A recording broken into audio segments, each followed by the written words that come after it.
श्री नादिया चंद बावरी, श्री बिचारा विश्वास मिश्रा, श्री भास्कर भट्ट, श्री अमिया, श्री विराज विश्वास, श्री दीपांकर जाना, श्रीमती सुमा 2026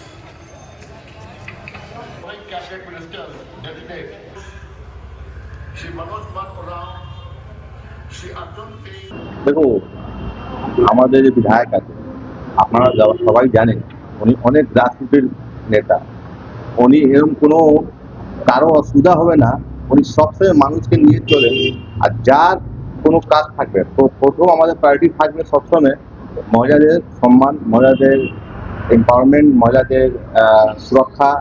আমাদের যত ইয়াং জেনারেশন আছে ওদের চাকরি হবার, মানুষ ভালো করে চাকরি করুক, ভালো করে ব্যবসা করুক, এখানে স্থান থাকতে পারি, কোনো তোলাবাজি না হোক, জিরো টলারেন্স হোক।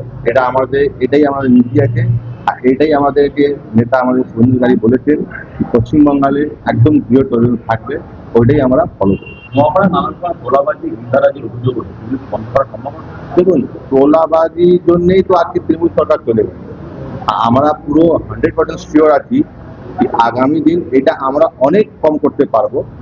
একদম সঙ্গে সঙ্গে তো আমি বলতে পারবো না, কি অনেক লোক আছে যে 4 তারিখ পর অনেক লোক তৃণমূল থেকে বিজেপি হয়ে গেছে, অনেক একটু সময় লাগবে। আমরা এটা আশা করি আমরা এটা বন্ধ করবো। রাজনীতির বাইরে একটা কথা বলি, তোমার মামা সম্পর্কে, মামা পারিবারিক সম্পর্ক কতটা কি বলে আপনি দীর্ঘদিন ভোটে যেভাবে কেটেছেন অক্লান্ত পরিশ্রমে আশীর্বাদ পত্রে आज 107 নওপাড়া বিধানসভা মাননীয় বিধায়ক অর্জুন সিং আমাদের আজকে মন্ত্রী শপথ নিয়েছেন। আমি নওপাড়া মানুষকে ধন্যবাদ জানাচ্ছি।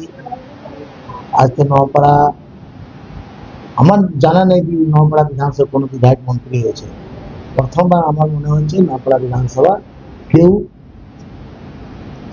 বাঙালি বা পশ্চিমবঙ্গের মন্ত্রী হয়েছে। এর থেকে খুশি আর কিছু হতে পারে না।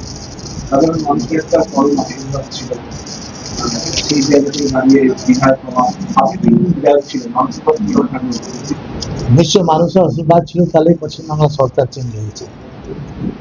এখানে পশ্চিমবাংলা যেভাবে মানুষ আশীর্বাদ দিয়েছে আমাদের ভারতীয় জনতা পার্টি, তার মধ্যে নওপাড়া বিধানসভা হয়েছে। নওপাড়া মানুষ ভারতীয় জনতা পার্টির আশীর্বাদ দিয়েছে, তার সঙ্গে আমাদের বিধায়ক অর্জুন সিং আশীর্বাদ দিয়েছে। অর্জুন সিং গ্রাসরুটের নেতা, উনি মাটি চিনেন, মানুষ চিনেন, মানুষ চিনেই অর্জুন সিংকে ভোট দিয়েছে ভারতীয় জনতা পার্টিকে। আজকে উনি বিধায়ক হয়েছেন। আর নওপাড়া মানুষ আজকে ডেটে খুব খুশি যে আমরা নওপাড়া বিধানসভা বিধায়ককে আমরা মন্ত্রী পেয়েছি, এটা নিয়ে আরো খুশি। নওপাড়া বিধায়ক থেকে বিধায়ক ছিল।